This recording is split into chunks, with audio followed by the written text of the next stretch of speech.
Chapter 1. The Flame That Flickered to Long If. You had asked anyone in West Bramble what the most exciting event of the summer was to be. They'd have answered, without hesitation, the harvest supper. Not the vicar's lantern walk or the flower show with its repeat champion peonies, but the supper village affair held in the timbered parish hall, complete with roast pork, apple chutney, plum wine, and the finest buttered parsnips in 3 counties. This particular year, however, the talk was not of chutney or flower arrangements, but of the new couple who had taken up residence at Fern Hollow, the ivy-laced cottage at the edge of the wood. Mr. and Mrs. Howard Reed were from London, wealthy, elegant, and slightly too polished for West Bramble's liking. He was a retired solicitor, or so he said. She, a former concert pianist who now claimed to prefer the peace and texture of the countryside. Neither had children. Both had pasts. Miss Marple had only met them once at the grocer's, where Mrs. Reed had remarked on the absurdity of the price of rhubarb with such icy precision that Mr. Scroggins, the grocer, had blushed a shade not seen since his wedding night. Miss Marple had said nothing at the time, but she had taken note of the way Mrs. Reed's eyes lingered a moment too long on the cashier's engagement ring, and the way Mr. Reed smiled at everything but never quite blinked. And so it was, on a pleasant September evening, that the harvest supper unfolded with all the cheer and caution of a well-behaved English gathering. Long wooden tables groaned with food, tea flowed, wine flowed more discreetly, and candles in brass holders flickered along the white linen like stars that had forgotten the sky. The Reeds sat near the center, beside the vicar, and opposite Miss Lavinia Blake, a formidable woman with a voice like a snapping branch and opinions to match. Miss Marple was seated a few chairs away, quietly eating her treacle tart and listening, as she always did, not to what people said, but how they said it. Halfway through the evening, the lights flickered. "Only the fuse," murmured the vicar, rising to check. But just then, someone screamed. It was a high, thin cry, more of shock than terror, and it came from the far end of the hall. A hush fell. Chairs scraped. People turned. Mrs. Julia Hartley, a nervous young woman from the chapel committee, was staring at the table in front of her. More precisely, at a puddle of wax on her linen napkin, where a brass candle holder had tipped slightly and leaked down the side of the tablecloth. Embedded in the thickening wax was a gold ring, a ring with a ruby. Miss Marple stood gently and came forward, murmuring softly as she approached. "It's still warm," Julia whispered, "but look, the wax is too deep. That ring didn't fall in just now." The vicar returned, confused. "Something the matter?" No one answered. Miss Marple bent over the candle and gently touched the edge of the wax. It had cooled just enough to lift. The ring came away with it. There was something familiar about it.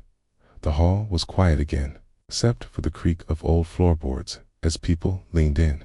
"Good heavens," said Lavinia Blake, peering over her pince-nez. "Isn't that?" "It belonged to Mrs. Clarissa Hunt," someone whispered. There was a collective shiver. Clarissa Hunt had vanished 3 months ago. She had been the town's only silversmith and married, precise, and a great lover of walks near the river. One day she left her cottage with a canvas bag and a flask of tea, and was never seen again. Search parties combed the woods. Nothing. No coat. No clues, until now. "Perhaps it's just the same style," said Mrs. Reed quickly. "That sort. A ring is quite common." Miss Marple turned to look at her, gently, almost amused. "Oh no, dear, not common at all. I remember it quite well. Clarissa had it made herself, old gold, melted from a family brooch, with a very specific setting." The vicar looked pale. "Then how did it get in the candle?" No one answered. Miss Marple held the ring carefully in her hand. "She must have been very close to this table," she said softly. "Close enough to drop it, or for someone else to drop it for her."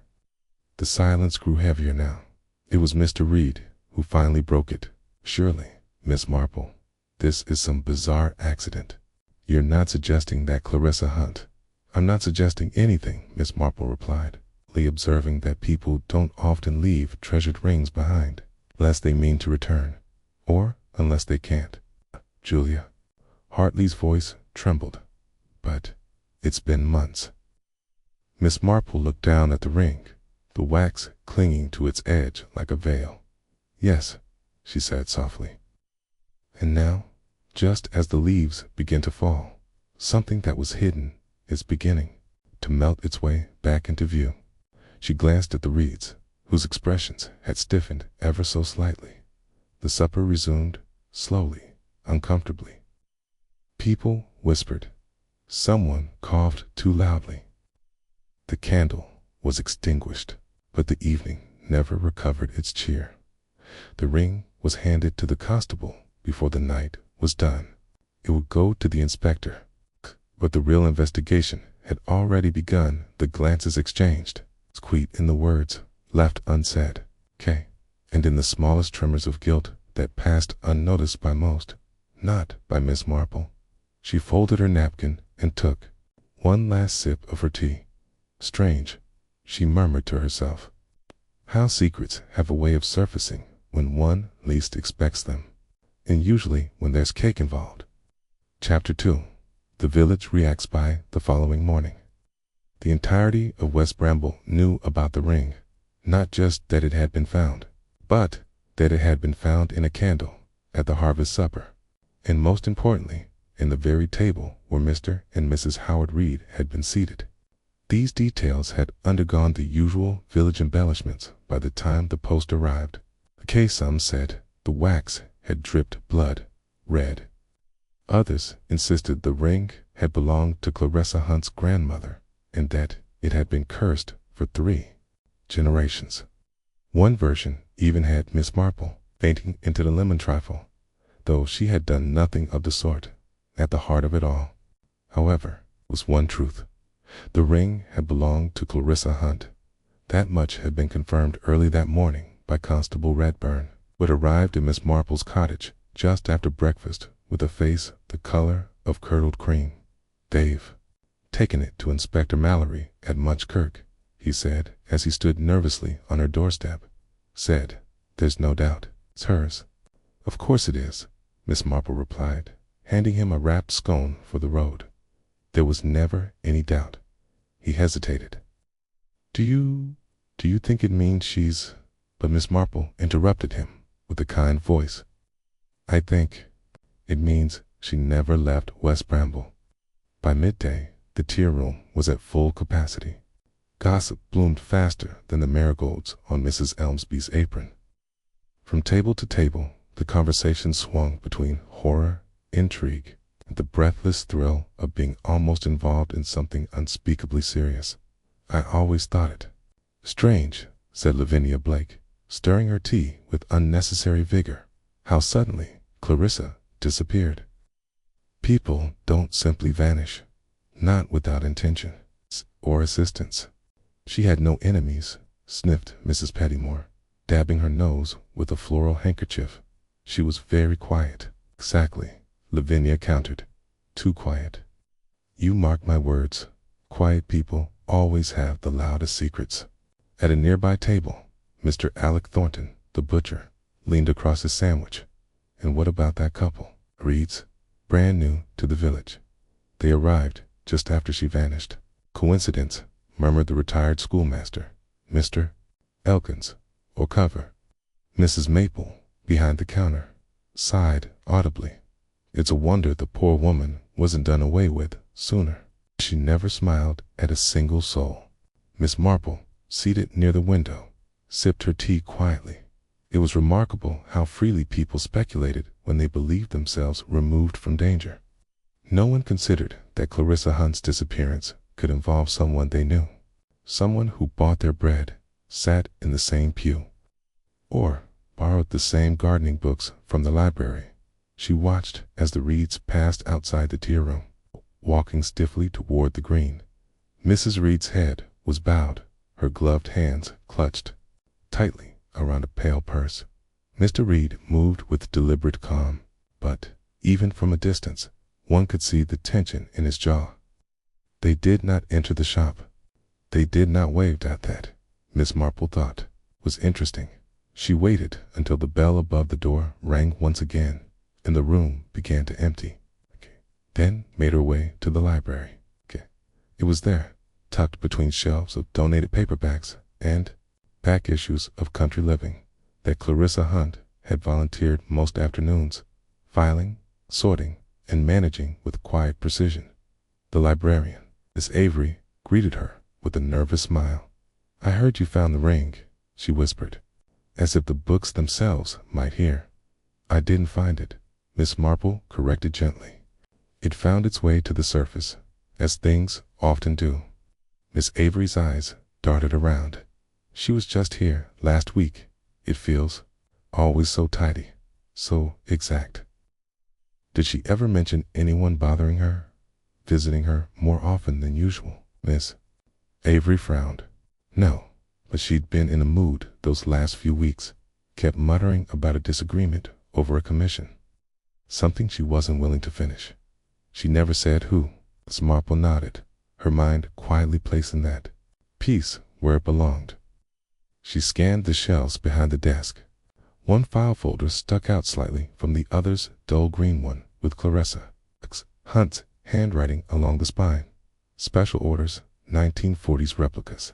"May I?" "Quoi?" she asked. Miss Avery hesitated, then gave a small nod. Inside were records clients, names, sketch templates, melted wax stamps, handwritten notes about delivery dates and metal types. It was precise, as expected. One name stood out: Mrs. H. Reed, commission, replica, mourning, ring gold with inset ruby. Request made the 10th of June. Work declined by CH on 28 June. Miss Marple's brow furrowed slightly. "Do you know?" she said aloud, though mostly to herself. "I rather suspected as much." She closed the folder gently. So Mrs. Reed had ordered a ring, replica, mourning ring, no less. Clarissa had refused to finish it. Why? A disagreement. A realization. Outside, thunder cracked faintly. In the distance, the weather was shifting again. Miss Marple thanked Miss Avery and departed. She did not go home.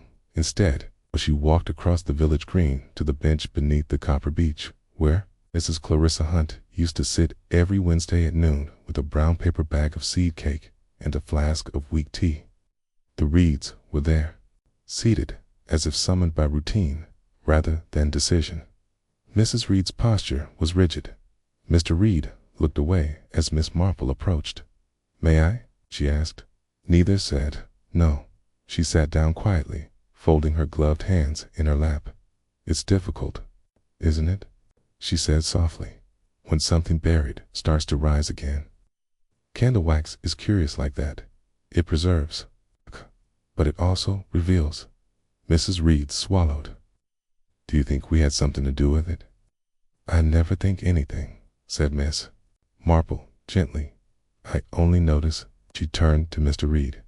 "You once practiced law, didn't you?" Clarissa wasn't just a silversmith. She was a keeper of things, of copies, of commissions, of conversations. Neither answered. Miss Marple smiled faintly. "You see," she said, standing, "some rings are meant to stay hidden." But Clarissa had the very particular habit of never discarding anything unfinished. She must have kept the one she started. For you, Mrs. Reed, and someone, perhaps by panic, perhaps by accident, left it too close to the flame. She turned to leave, then paused. When truth softens, it drips like wax. And sooner or later, someone notices what's been left inside. And with that, Miss Marple walked away, the breeze lifting the edge of her scarf, in the scent of rain carrying across the green. Chapter 3. Early investigation. By the following day, Inspector Mallory had arrived from Muchkirk, summoned by the sudden reappearance of Clarissa Hunt's ring and the subtle but unmistakable implication that her disappearance was not a simple matter of wandering off and losing one's way. West Bramble might have been small, but Mallory knew better than to underestimate its capacity for secrets. He had learned that lesson the last time Miss Marple was involved in one of his cases, lesson that had left him both humbled and slightly wary in her presence. He arrived at the parish hall just after noon, his coat still damp from the brief but aggressive storm that had rolled through the region at dawn. Constable Redburn had done his best to preserve the candle, though much of the wax had hardened and flaked. The ring itself, cleaned and confirmed, K, now rested in a small cloth bag in the inspector's coat pocket. The vicar says it wasn't tampered with, Redburn reported, gesturing toward the table where the candle had stood. It was set for decoration's standard brass holder, nothing unusual. Mallory examined the layout with a thoughtful frown. She wasn't seated here, was she? No, sir. The reeds were. During a pause. In the ring's placement in the wax. It wasn't dropped during supper. No, sir. It was. Already in the wax. Miss Marple says it had been there for some time, melted in layer by layer. Mallory made a low, thoughtful sound. So someone hid it in the candle, or, at the very least, used the candle to conceal it. Miss Marple says. Mallory held up a hand. Let me guess. She has theories. Redburn looked vaguely apologetic. She usually does. Let's speak to the Reeds. The Reeds had not left their home that morning. Fern Hollow stood quiet behind its iron gate, wisteria draped lazily over its garden wall. Inspector Mallory approached with the purposeful calm of someone used to uncomfortable visits. Mrs. Reed opened the door herself. Her expression taut. We've already answered a great many questions, she said before he had spoken a word. And I've only a few more, Mallory replied. She hesitated, then led him to a drawing room that was tastefully furnished and absolutely devoid of personal touches. No photographs, no keepsakes, no clutter. Mr. Reed sat near the hearth, reading a book with more intensity than comprehension. Mallory got straight to it. You commissioned a ring from Clarissa Hunt in June, Mrs. Reed? She tensed. Yes, a mourning ring. My father passed in April, and you requested it be made from old gold, inset with a ruby. Yes, she said again, slowly. Clarissa declined to complete the commission. Why? Mrs. Reed glanced at her husband. He didn't look up. She changed her mind, she said, finally. Said she didn't feel comfortable. She thought the stone I gave her wasn't ethically sourced. Said she wouldn't work with it. Mallory's eyebrows rose slightly, an unusual stance for a village silversmith. She had very particular views. I asked where the ruby came from. Mrs. Reed hesitated. A piece I had inherited from my father's collection. And where is that stone now? Her mouth tightened. Lost. I intended to use it elsewhere, but it's gone. Mallory said nothing for a moment. Then, do you mind if I search your home? On what grounds? He smiled faintly. On none, if you object. But cooperation is always appreciated. It was Mr. Reed who finally looked up. We have nothing to hide. Do what you must. The search yielded nothing. No letters, no invoices, no sketches from Clarissa, no ring molds or tools, no traces of the commission beyond Mrs. Reed's word. But to Mallory's eye, there was something to clean about the house. It had been lived in just long enough to accumulate minor clutter. Key, and yet it hadn't. Even the drawers were perfectly arranged.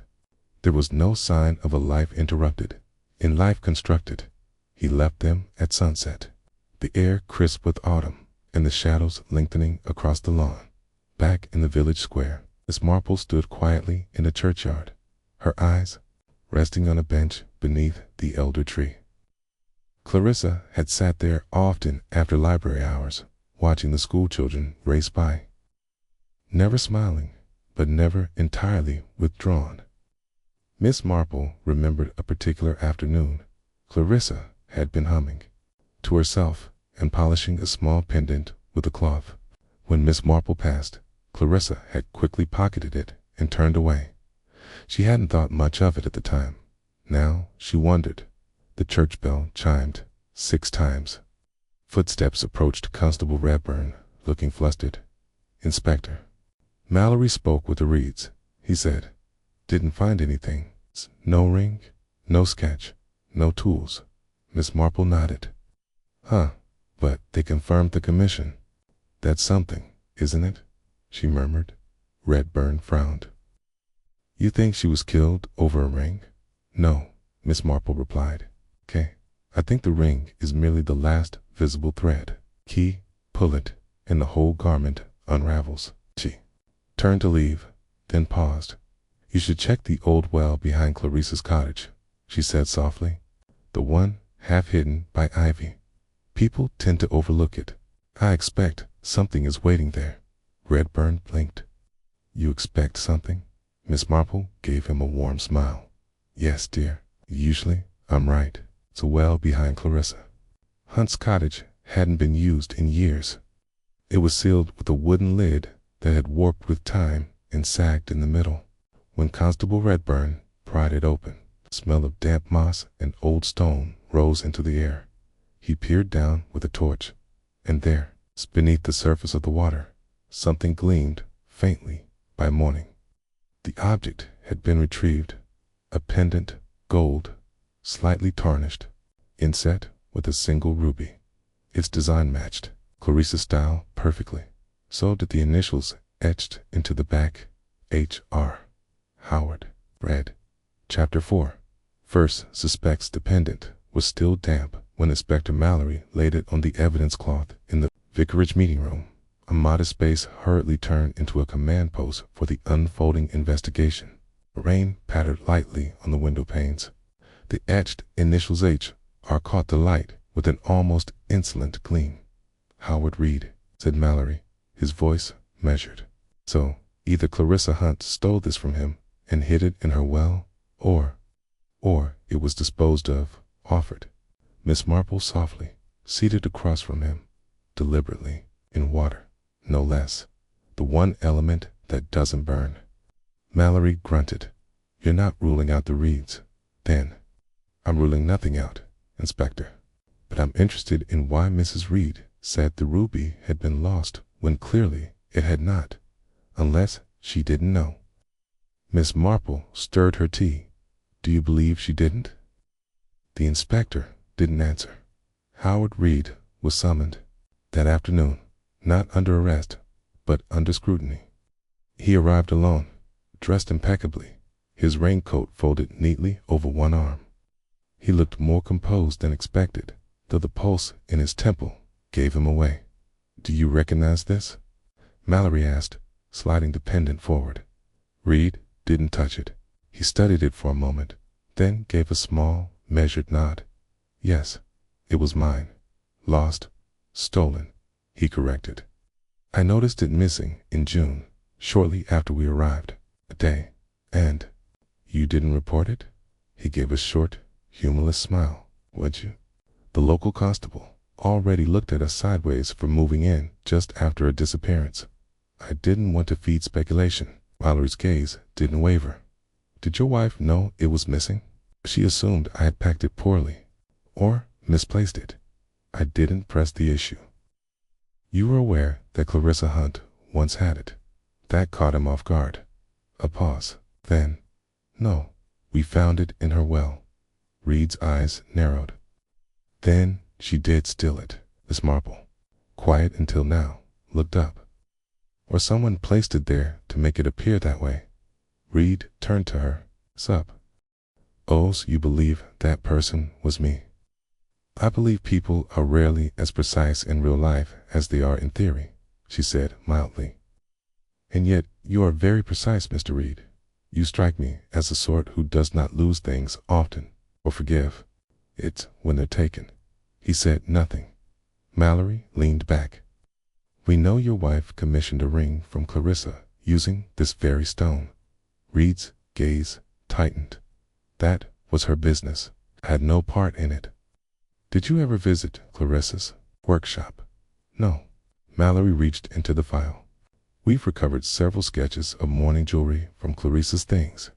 One of them shows this exact pendant, with notations about dismantling it. That finally cracked the solicitor's composure. A flush rose in his cheeks. That doesn't prove she didn't take it. No, Mallory agreed. But it strongly suggests that she was asked to repurpose it, and she declined. Reed stood abruptly. Am I under arrest? Not yet, Mallory said calmly. Okay, but you may want to remain available. Reed left the room without another word. That evening, the village square was quieter than usual. The rain had passed, but a kind of hush lingered. At the grocer's, Mr. Scroggins muttered to a customer that he never did like the look of Mr. Reed. At the pub, bets were made, not on guilt or innocence, but on how many days it would take Miss Marple to solve the case. Miss Marple, however, was not at the pub. She was sitting in the church pews, not praying, though she would have claimed so if asked, but thinking, watching the rain-dappled, stained glass. Remembering Clarissa Hunt had been cautious. Yes, reserved, certainly, but not cruel. And not careless. She would not have stolen the pendant, but she might have tried to return it, or expose it. If she had realized what it meant, the next morning brought another name to the surface. Edith Branscombe. Her connection was at first glance peripheral. A longtime friend of Clarissa's, they had shared a gardening allotment on the southern edge of the village. Edith was known for two things, her geraniums, and her talent for knowing other people's business before they did. Miss Marple found her in her greenhouse, inspecting her morels. They say, you're looking into the ring business, Edith said, before Miss Marple had spoken a word. I'm only observing. Said Edith, brushing dirt from her knuckles. I saw Clarissa the day before she vanished, you know. She was in an awful state, kept saying she'd made a mistake trusting someone. I thought she meant to suit her. Did she name him? Edith shook her head, but she had something in her hand. A little leather pouch. Said it belonged to someone it shouldn't. A pendant could have been. She said she was going to the Reed's cottage that evening. I told her not to stir up trouble. Miss Marple nodded slowly. Did she go? She never said. She didn't turn up at the allotment the next morning. Never missed a watering day before. Did she mention Mrs. Reed? No, but she said he would be angry. Miss Marple's eyes lingered a moment longer, and something settled quietly into place. That afternoon, Miss Marple returned to the inspector's temporary office. I don't believe Clarissa was killed over the pendant, she said gently. Least, not just over it. Mallory looked up. Go on.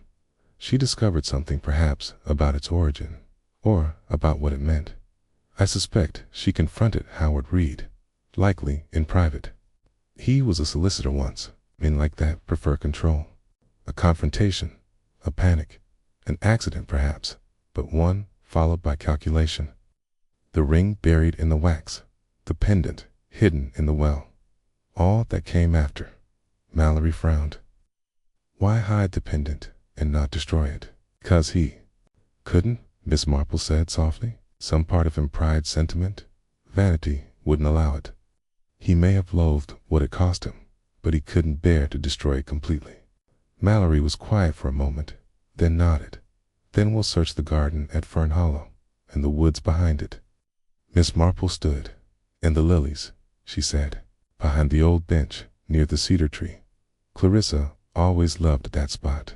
I suspect she's still close by.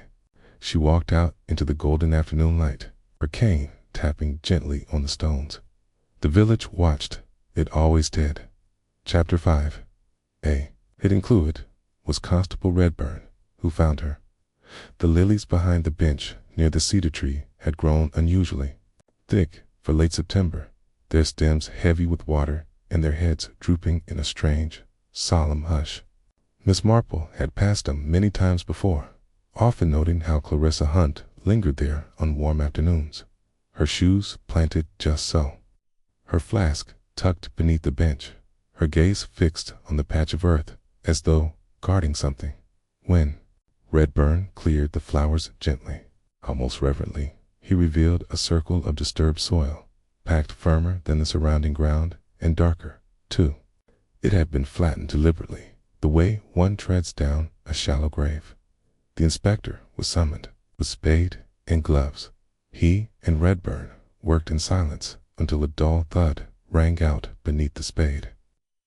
Then, carefully, they unearthed a small wooden box, warped slightly at the edges by damp and time.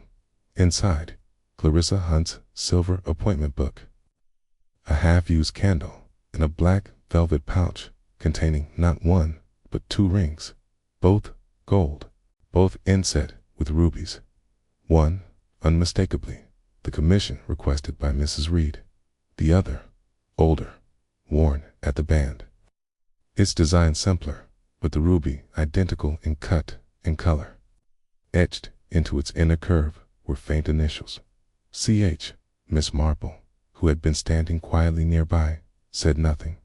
She knelt beside the open box and touched the spine of the appointment book. She opened it. Inside, a final entry written in Clarissa's precise, slanted hand. Fern Hollow, 7:15 p.m. Deliver pendant and ring. Confront H. There was no entry for July 3rd. Mallory exhaled slowly. She came to confront him. Miss Marple nodded and brought proof. He turned the rings in his hand. She'd finished the commission, but she didn't give it to Mrs. Reed. She saw something, Miss Marple said softly. It's perhaps not about the pendant's origin, but about the match between the stones. Mallory frowned. You think they're from the same source? Look closely, she said. Both rubies bear the same minor flot 2 o'clock, a tiny inclusion. Not visible to most eyes, but Clarissa would have seen it immediately. And what does that mean? Miss Marple looked out toward the trees. She realized the pendant Howard Reed claimed had been stolen was not a one-off heirloom. It had been replicated.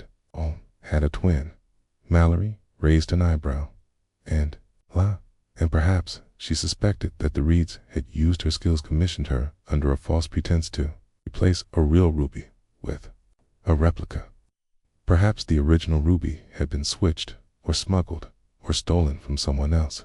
Something fraudulent. Something Clarissa didn't want to be part of. Mallory rubbed his chin. Jewels, fraud, motive, and pride, said Miss Marple. Never underestimate that, especially not in clever men who think themselves tidy. Back in the village, whispers thickened like the fog drifting in from the river. Clarissa's name was spoken with guilt now, not suspicion. Her disappearance was no longer framed in tones of curiosity, but of apology. No one had listened closely when she vanished. No one had worried long enough. No one, that is, except Miss Marple taught at the Blue Partridge Tea Room. The usual tables remained half full. Lavinia Blake stirred her tea with distracted fury. Well, she said to no one in particular, I always said those Reeds were too polished, too modern, not a patch of soil under their nails. Mr. Reed hasn't shown himself since yesterday, murmured Mrs. Pettymore. They say he's still at Fern Hollow, and his wife won't leave the drawing room. Miss Marple entered quietly and took her usual seat. Dorothy brought her a spoon warm without needing to ask.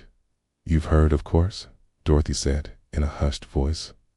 About the rings, about the box. Yes, Miss Marple said, spreading jam with perfect calm. I rather thought they'd find something. Dorothy hesitated. Do you think he did it? Miss Marple gave a small, sad smile. I think he caused it. Dorothy blinked, but not in a flash of anger. It isn't Howard Reed's style. He strikes me as the sort of man who damages with decisions, not outbursts. She stirred her tea. Clarissa likely came to confront him privately. She had the rings, the sketch, the ledger. Perhaps she demanded an explanation. Perhaps she threatened to expose him. Dorothy lowered her voice. And then, then I suspect she turned her back. Miss Marple said quietly, walked toward the door. And in that precise, dreadful moment, he made a choice. Dorothy said nothing. Neither did Miss Marple for a long while. That evening, the inspector returned to Fern Hollow. Howard Reed met him at the door, composed but pale. She confronted you, Mallory said. Yes. She brought both rings. Yes. She knew the pendant had a twin. Reed said nothing. She realized it wasn't grief that prompted the commission. It was greed. Still nothing. I believe she died that night, Mr. Reed, Mallory said. You didn't plan to kill her, but you did. And then you hid it so carefully, so completely, until the wax melted, until the lilies bloomed, until the village remembered the woman they forgot. There was silence. Then Reed said, almost absently, you forget what people see. You believe they'll forget, and they do, for a while. He looked at the inspector, and, in that moment, folded, quietly, elegantly, without drama. The arrest was made without spectacle. No sirens, no shouting, just a man in a gray coat, stepping into a police car, hands behind his back, his gaze fixed not on the crowd, but on a single lily lying in the road. Later, Miss Marple walked through the churchyard as the bells tolled softly. She paused by the cedar bench where the lilies had been trimmed back. The earth, turned and reseated, was still dark. She sat, placing her gloved hands in her lap, and for the first time since Clarissa's disappearance, the wind moved gently through the trees. Chapter 6. Confrontations and Secrets. The next morning dawned pale and overcast, a thin drizzle misting the hedgerows and chimneys of West Bramble. Though Howard Reed had been taken away quietly, his absence rang out louder than any church bell. The villagers spoke in hushed tones now, their words softened not by fear, but shame and unspoken recognition that, once again, something dark had crept in unnoticed beneath their own noses. At the Blue Partridge Tea Room, only 2 tables were occupied. The usual chatter had dimmed. Even Lavinia Blake stirred her tea without commentary. The corner table, where Mrs. Reed often sat with her slender notebooks and untouched pastries, remained empty. Miss Marple arrived just before 10:30. She took her usual seat near the window and requested her Darjeeling without milk. Dorothy brought it wordlessly, eyes more tired than usual. He hasn't come back, she said after a pause, folding a tea towel at the counter. Mr. Reed. Nor a word from her. Miss Marple gave a slight nod. People tend to retreat after their world crumbles. Dorothy glanced toward the corner table. Do you think she knew, Mrs. Reed? I believe she knew. Something, Miss Marple said, gently. The kind of something you fold away in the back of your mind, never quite naming, but never quite forgetting either. That afternoon, a letter arrived at Miss Marple's cottage. It bore no return address, only a single initial on the back, E. Inside was a neatly written note. You were right. Clarissa came that night. Heard them arguing in the garden low. Voices tense. I couldn't make out the words, but I saw her leave alone. She didn't walk toward the road. She went back into the garden. And then, nothing. Please don't tell the police I waited this long. E.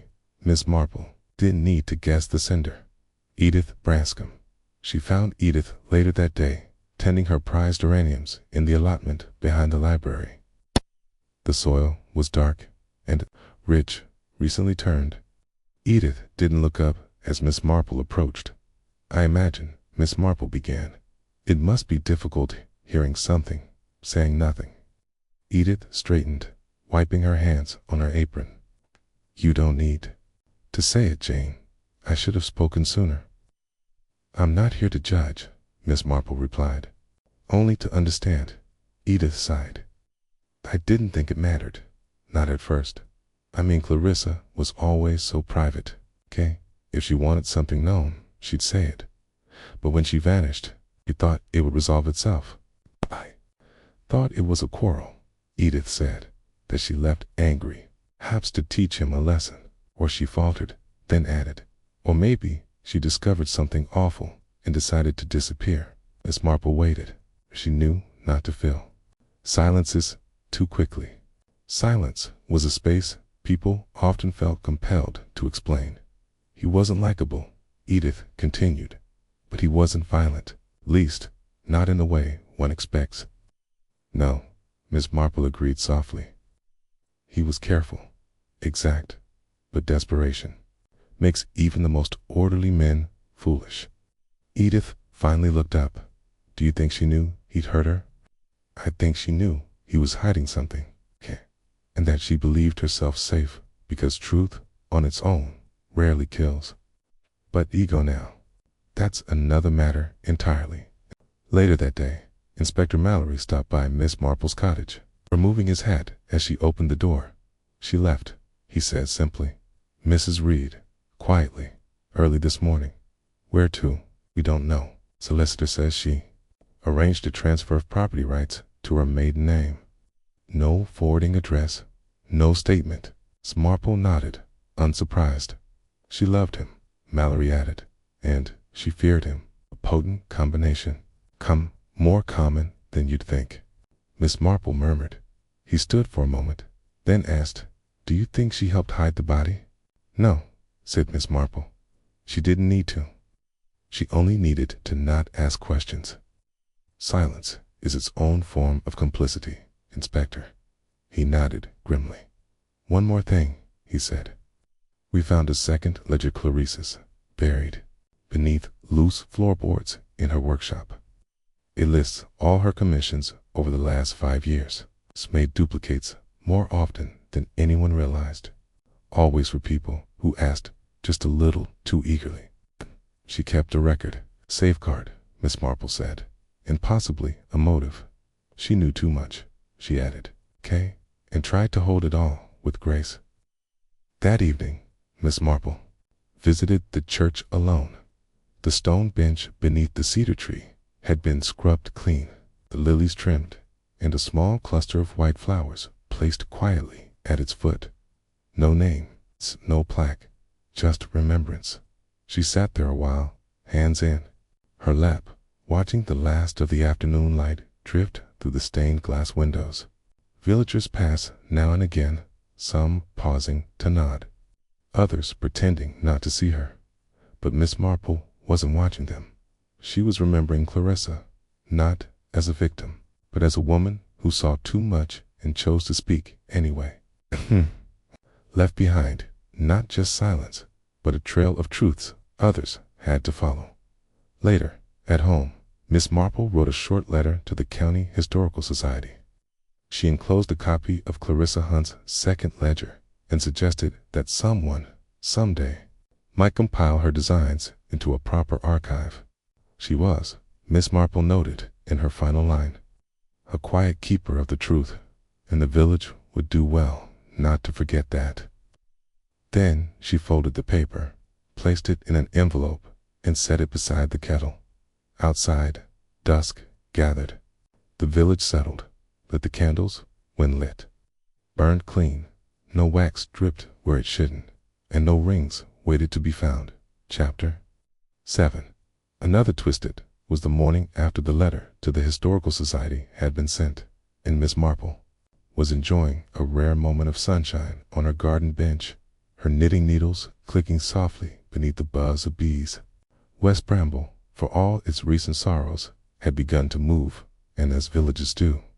The Reed's cottage stood empty, its curtains drawn, and the garden already surrendering to weeds. Clarissa Hunt's name was spoken less often now, usually accompanied by a sigh or a slow shake of the head. But peace, in Miss Marple's experience, was a fragile thing, and it rarely lasted. That peace was shattered quietly, but definitively, by a knock at the door and the arrival of Peace Inspector Mallory, holding a slim envelope with the official seal of the Metropolitan Police. I thought you should see this, he said without greeting. Came this morning by post. Marked for Clarissa Hunt, redirected from her old address. Miss Marple took the envelope gently.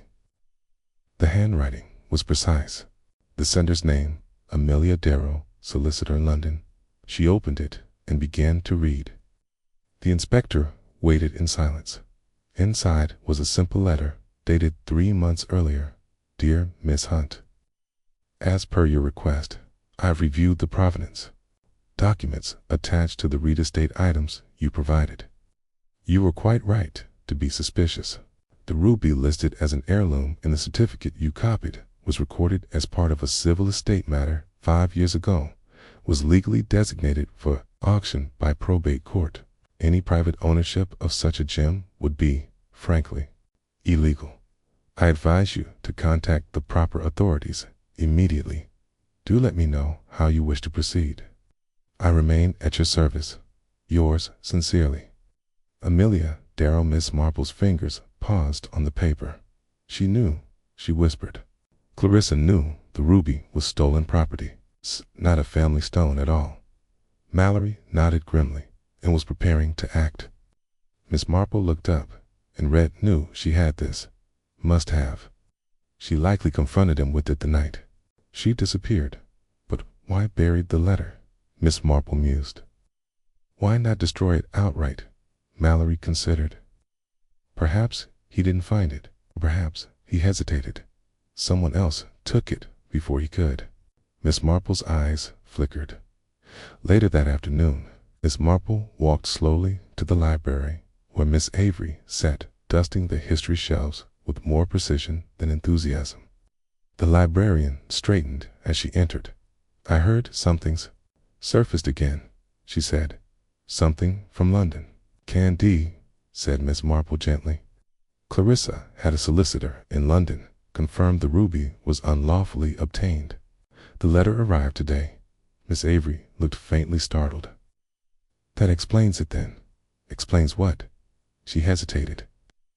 The day before Clarissa disappeared, she came here, asked to use the photocopier, said she needed copies of a letter and a certificate. I never asked what for, of course. Sitting behind. Miss Avery blinked. How did you? She was always precise, Miss Marple said.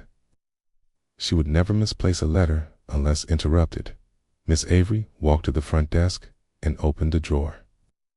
Inside was a folded sheet, yellowed at the corners. I meant to return it, but after she vanished. She looked regretful. It felt wrong to touch it. Miss Marple unfolded the paper. It was a photocopy of a gem certificate. Item listed: 1 uncut Burmese ruby, appraised 1927, owned by Sir Reginald Talbot. Status: contested by estate. Pending probate court auction. The name Howard Reed had been handwritten across the bottom margin. Clarissa never intended to keep it quiet, Miss Marple said later that evening, seated across from Inspector Mallory once more. She was gathering proof, quietly, preparing to expose the theft. Mallory tapped the desk, which means the motive wasn't personal or even sentimental. It was self-preservation. She wasn't murdered because she loved someone, Miss Marple said. She was murdered because she couldn't be bought. Mallory nodded. We'll reopen the estate theft case. But there's something else. He pulled a folded note from his coat pocket. It was brief, handwritten in tight, almost calligraphic strokes. You don't know everything, Jane. There is still more than 2 rings. A friend, Miss Marple raised an eyebrow. A friend was left on your doorstep. No name, no footprints. She read it again. More than 2 rings. Miss Marple walked home through dusk. She passed Fern Hollowitz, shutters latched, its garden gate swinging gently in the breeze. But she did not stop. Instead, she turned down a smaller path that led through the woods toward Clarissa Hunt's workshop, a converted carriage house near the edge of the forest. The constables had cleared it weeks ago, but something remained. Miss Marple entered through the back, where the floorboards creaked and the smell of metal and polish still clung to the air. She moved with deliberate care, examining the benches, the drawers, the shelves. And then behind a stack of engraving templates, she saw it. A small wooden box, tied shut with red thread. Inside, 3 rings, each gold, identical in form, each bearing a ruby, the original, the replica, and a third dash unfinished. Miss Marple took a deep breath. Clarissa hadn't stopped at exposing the truth. She had recreated it with her hands, her tools, her skilled out 3 rings. To prove what had been stolen, to force a confession, and someone perhaps more than one person had known. The conspiracy was wider, the crime deeper, and West Bramble was still holding its breath. Chapter 8. Miss Marple's final test. The discovery of the 3rd ring cast a long shadow. For Miss Marple, it confirmed what she had quietly suspected. Clarissa Hunt had not merely been caught in a tangle of lies. She had sought to expose them with careful, deliberate evidence. And someone else, someone still free, had known the full extent of what she intended. The unsigned note, the box of rings, the copied gem certificate, they all pointed not to a single murderer, but to a wider, more complex deceit. By noon, the following day, Miss Marple had made up her mind. She invited Edith Branscombe to tea. Edith arrived promptly at 4. As always, wearing her faded blue cardigan and carrying a tin of her own oat biscuits, flawless, crisp, and suspiciously undersweetened. She smiled as she sat, but Miss Marple noticed a faint unease beneath her usually cheerful exterior. "You've heard, I expect," Miss Marple began, pouring the tea. "About the 3rd ring." Edith's hand twitched just slightly as she accepted her cup. "Dorothy mentioned something. More copies." "Indeed. Clarissa made 3 in total, but it's the 2nd copy that troubles me." "Oh, she never delivered it. She left it in the workshop, hidden." Edith frowned. "It was part of the commission." "It wasn't," said Miss Marple. "It was insurance." There was a silence between them. It's filled only by the ticking of the mantel clock. "I think she planned to confront someone," Miss Marple continued. "Perhaps more than one person. And I think she told them she had copies." Edith looked down at her tea. "And yet," Miss Marple said, "the police never found any sign of forced entry that night. No sign of a struggle in the workshop. No noise reported by neighbors. Which means she likely invited her killer. She trusted them." Edith said softly. "Yes," Miss Marple replied, "or thought she could manage the risk." Another silence. Then Edith said, "So you think someone else was involved?" "I do," Miss Marple answered. "And I think they're still in the village." She stirred her tea once more, then looked at Edith closely. "You mentioned some days ago that Clarissa had come to you for help, that she used your copier. But you didn't say why she chose you." Edith hesitated. "We were close. She trusted me." Miss Marple's voice was very quiet. "Or perhaps you knew something about the ring long before she did." Edith's eyes widened. "Jane, you don't mean she copied the certificate here?" Miss Marple continued. "And she likely told you what she'd found. But you never came forward. Even now, you only told me part of what you knew." Edith stood abruptly. "You're accusing me." "I'm inviting you," Miss Marple said calmly, "to help me understand why someone left a note on my doorstep warning me that there were more rings." Edith's hands trembled slightly. "I didn't kill her," she whispered. "I believe you. But Edith paused. Her voice cracked. "She told me she'd uncovered something dangerous. She asked me to hold a 2nd letter in case anything happened to her." Miss Marple nodded slowly. "And have you?" Edith reached into her handbag. From beneath a folded handkerchief, she withdrew a small, sealed envelope. "I didn't open it. I couldn't. But I knew I had to give it to someone eventually." Miss Marple took the letter with a gentle nod and broke the seal. Inside was a single page, handwritten in Clarissa's neat script. "If you're reading this, something's gone wrong. I gave the 2nd ring to someone who who promised to help me someone I trusted. If I disappear, you must look at them first. Their name is Eleanor Reed. Miss Marple folded the letter silently. Eleanor, not Howard. That evening, Miss Marple visited the empty Reed cottage. She found the garden gate locked, but the side door left unlatched. Inside, everything was precisely where it had been left. The vase of wilted lilies on the mantel, the untouched tea tray on the hall table, and the framed portrait of Howard and Eleanor smiling stiffly in front of a grand London theater.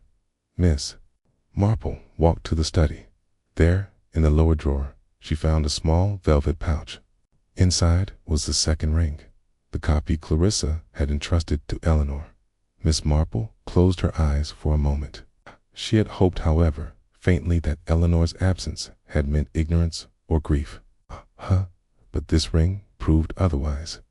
Eleanor hadn't just known, she'd accepted the evidence, promised to help, and instead, she'd vanished.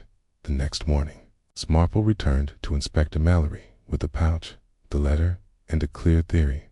She didn't kill Clarissa. But she didn't stop it either. Clarissa came to both of them, gave Howard the appointment book, gave Eleanor the second ring, likely believing one of them would do the right thing. Both did the wrong one, Mallory said grimly. She was betrayed by both, Miss Marple confirmed. Eleanor may not have wielded the weapon, but she vanished with the truth. She let the blame fall squarely on her husband's shoulders and laughed. Mallory exhaled. We'll put out a search, but Miss Marple, who had known many women like Eleanor Reed, shook her head. She's already gone. Vanished beneath another name in another town. She'll begin again with pearls instead of rubies, and she'll never speak of Clarissa Hunt again. Mallory said nothing. That evening, Miss Marple sat alone beside her fireplace, the flicker of candlelight playing across the room. She poured herself a single glass of sherry and gazed into the flame. Clarissa had been right about everything, but truth, Miss Marple knew, was only ever part of the battle. The other part was courage, and in the end, Clarissa had stood alone with her until it cost her life. Still, the rings had been found, the secrets unearthed, and the tea leaves, those faint patterns that at first hinted something was amiss, had told their story after all. But not all stories are complete. Not all villains wear malice plainly, and not all endings are neat. Chapter 9. The reveal the following morning arrived with an unusual hush over West Bramble. Rain had passed in the night, leaving the roads gleaming and the hedgerows damp with dew. In the stillness, everything seemed to breathe more slowly, as if the village itself were waiting for something to be finished, spoken aloud. Resolved, Miss Marple sat in her parlor, a crisp white envelope on her lap. She had written 3 notes, one to Inspector Mallory, one to Edith Branscombe, a Keir, Reverend Finch. She had invited them each to join her that afternoon at the Blue Partridge Tea Room, not for tea, but for truth, at precisely 4 o'clock. The little party gathered in the quiet back room of the tea room. The windows steamed from the warmth inside, and the scent of lavender polish faint on the air. Miss Marple sat at the center of the table, her expression mild, almost grandmotherly, but her eyes sharp and knowing. Reverend Finch, ever polite, said softly, "Jane, dear, you had something you wished to share." "I do," she said, "though I fear it may trouble you all." Inspector Mallory folded his arms, his gaze steady. I imagine most of us are past the point of being easily shocked." Miss Marple inclined her head. Then let me begin with what we know. Clarissa Hunt was in possession of a stolen ruby. She discovered the truth and took steps to confirm it legally. She made copies, rings, letters, and ledgers, hoping someone would help her see justice done. She turned gently toward Edith. "She entrusted one of those letters to you. I don't believe you read it until very recently, but even so, you knew she was afraid." Edith flushed, but did not look away. I should have acted sooner." Miss Marple offered a kind smile. "We all wish we were braver in hindsight." Then she looked toward Inspector Mallory. "You have seen the workshop? You've seen the 3 rings? You've read Clarissa's letter, naming Eleanor Reed as the one she trusted most?" Mallory nodded. "She gave the 2nd ring to Eleanor. We found it hidden in the Reed cottage." Miss Marple folded her hands. "Yes, but here is where the story truly begins." She paused, letting the silence grow. "Clarissa gave Eleanor the ring," she said, "because she hoped Eleanor would protect her. She did not anticipate that Eleanor, faced with the weight of such evidence and the threat it posed to her husband's reputation and fortune, would instead hide, attend, vanish." The vicar frowned. "But she didn't kill Clarissa," said Miss Marple. "Clarissa's killer was Howard Reed. Of that I am quite sure. But he killed her not solely out of rage or fear. He killed her because she demanded something he could not give." Miss Marple reached into her bag and placed something small and dull on the table. It was a matchbox, plain, unremarkable, except that its side bore the tiny, scrawled numbers, 10:30. "The tea leaves," she said. When the initial alarm was raised, the time was fixed by a teacup. Mrs. Fletcher saw the 10:30 leaves in Clarissa's saucer and took them at face value. So did we all. "But it wasn't Clarissa's cup," Edith murmured. "Precisely," Miss Marple said. "Clarissa had a habit of rinsing her cups thoroughly after use. Always. The cup left behind wasn't just rinsed. It had been cleaned and then dirtied again, to give the impression she had been drinking tea at 10:30. But if you examine the tea in the leaves—" She looked to Mallory. "The sample you took, did you analyze the blend?" He frowned. "We did. Lapsang Souchong, quite distinct. Ta. And yet Clarissa only ever drank Earl Grey," Miss Marple said softly. She had an aversion to smoky teas. Said it reminded her of burnt paper. Mallory's eyes widened slightly. "She wasn't the one who drank that tea," Miss Marple continued.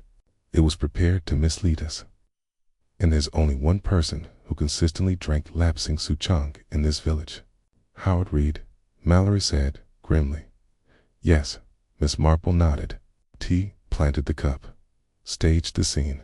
But the time of death was earlier, likely just after dawn, when Clarissa often opened her workshop. He followed her, confronted her, and killed her with something heavy, probably the bronze magnifier found near her workbench." Mallory's jaw tightened. "He buried her in the garden and burned her coat," Miss Marple added. "And Eleanor, knowing what had happened, fearing the scandal and public disgrace, chose to disappear. She took the ring. She said nothing. She vanished without helping or accusing." The room fell silent. Reverend Finch spoke gently. "So we are left with a man in custody for murder and a woman who shielded him." Miss Marple sighed. "It's not shielded, but abandoned the truth, left it behind her." Mallory leaned forward. "We'll issue a wider search for Eleanor Reed. She won't get far. A woman like that doesn't vanish entirely." Miss Marple didn't respond. She simply poured herself a little more tea. That evening, as dusk bloomed across the sky and rain clouds gathered once more, Miss Marple returned to the church. She lit a single candle and placed it near the brass plaque that had recently been affixed by the chapel steps. It read, "In memory of Clarissa Hunt, artisan, truth-keeper, beloved friend." The candle flickered gently, casting a long shadow against the stone wall. Miss Marple stood a moment longer, then turned and walked home through the quiet. Her steps steady.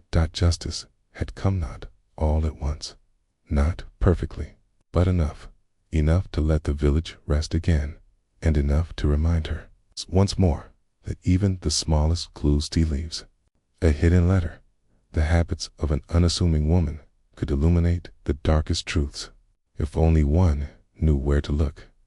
Chapter 10. Aftermath. The wind had turned gentle again over West Bramble. bringing with it the scent of drying leaves and the last bloom of the cottage roses. A week had passed since the final pieces of the mystery had fallen into place, and with them the village had begun to settle into a new, quieter rhythm. Howard Reed had been formally charged with murder. The discovery of Clarissa Hunt's hidden documents, the 3 forged rings, and the damning tea discrepancy had formed a web too tightly woven to escape. Though his confession was partial and begrudging, it was enough. The man who had once been the most respected antiquarian in the parish now awaited trial in Dorchester. Far from the green lanes and ivy-covered fences he once called home, but it was Eleanor's absence that lingered longer in the minds of the villagers. Some said she'd taken a ship to the continent under a false name.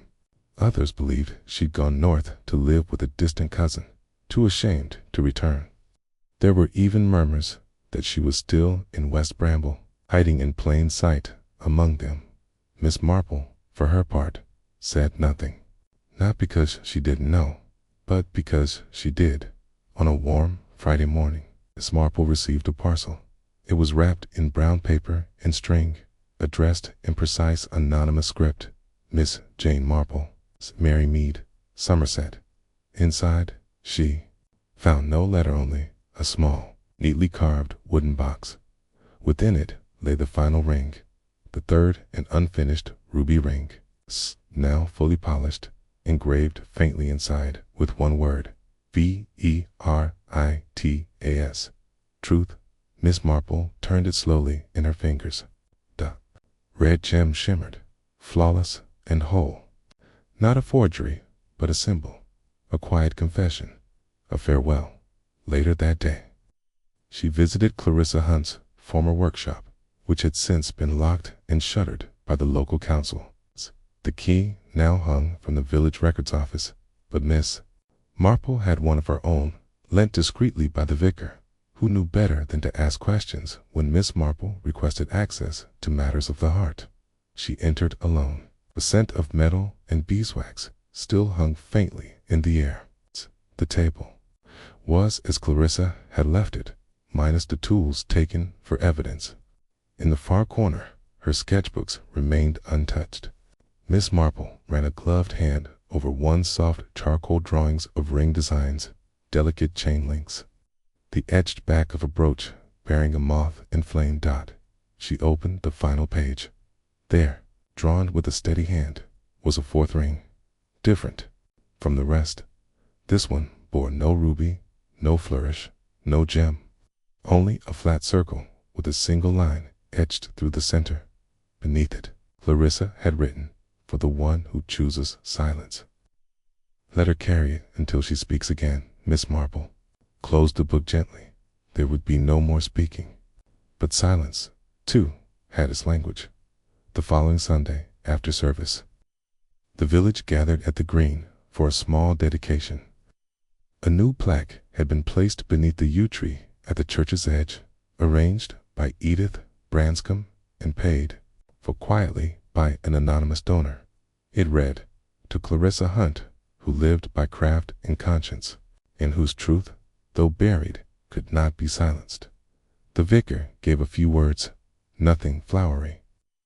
Miss Marple stood a little behind the crowd, her gloves folded in her hands. She observed the faces, those who had gossiped, those who had doubted, those who had tried to forget. Some wept, others simply bowed their heads. Miss Marple's gaze paused for a moment on a tall woman near the back, wearing a pale gray coat and a wide-brimmed hat that cast her eyes in shadow. No one seemed to recognize her. Miss Marple said nothing. Back at her cottage, Miss Marple placed the ring marked Veritas on a small velvet pillow beside her reading chair. It would not be displayed, would not be worn, but it would be remembered. As she poured her evening tea, she glanced toward the window. The village was quiet again. No more whispers about stolen gems, or missing women, or forged certificates. No more fear of what might be uncovered. And yet, beneath the stillness, Miss Marple knew what always endured. Not scandal, not violence, But the truth, it waited, just as the tea leaves always waited at the bottom of the cup, patient and obscure, until someone with a clear mind and a careful eye came along to read them. She sipped her tea slowly, letting the warmth settle around her. Outside, the wind stirred the garden gate. Inside, truth had already spoken, and Miss Marple, as always, had listened. Epilogue. Weeks passed, and with them the sharpness of tragedy dulled into the gentle hum of memory. West Bramble resumed its ordinary rhythm. Children ran along the cobbled lanes again, and the postman resumed his cheerful whistling, as if murder and betrayal had not recently taken up residence beneath the village eaves. But certain things had changed. The workshop on Greystone Lane, once Clarissa Hunt's sanctuary, had not reopened. A petition had begun to turn it into a community studio in her memory. Clarissa's Corner, Edith Branscombe called it. Whether out of penance or devotion, Edith had taken it upon herself to maintain the space until a decision was made. Each morning, she placed a fresh sprig of rosemary in the window for remembrance. The blue partridge tea room, once buzzing with idle chatter, had grown a little quieter, more contemplative. Mrs. Dorothy Peters, who once prided herself on being the fastest tongue in the village, now paused before speaking, especially when mentioning names no longer present, of Eleanor Reed. No sign was found. The search extended as far as London and even to the coast, but no one came forward. The note accompanying the rings sent to Miss Marple had borne no fingerprints. Her absence, Miss Marple reflected, was perhaps her last act of contrition. One does not need to be present to confess. Miss Marple herself resumed her knitting, her garden walks, and her afternoon teas. But even she admitted, if only to herself, that this case had left its mark, not for its violence, nor even its complexity, but for the sheer intimacy of its betrayal. A woman with no enemies had been destroyed, not by hatred, but by fear. Kind of fear that makes good people quiet, and decent people run. On one particular morning, Miss Marple wandered past the churchyard where Clarissa's name had been newly etched into the stone. The bees were busy in the hedgerows, and the bells tolled a lazy hour. She paused by the plaque. It wasn't grief she felt, exactly. It was the weight of what had almost been forgotten. She took a small square of folded paper from her handbag. It was the last page of Clarissa's notebook, the one with the unfinished design, the empty ring with a single, unbroken line through the center. For the one who chooses silence. Miss Marple unfolded it once more, her fingers pressing gently over the pencil sketch, Osef, to remind herself that truth, like metal, could be shaped, but not erased. Then she replaced it in her bag, turned on her heel, and made her way back toward the lane, where the roses leaned curiously over the fences and the village breathed. Once again, in peace, she had no need to speak of the case again. The truth had been found, and that, she believed, was quite enough.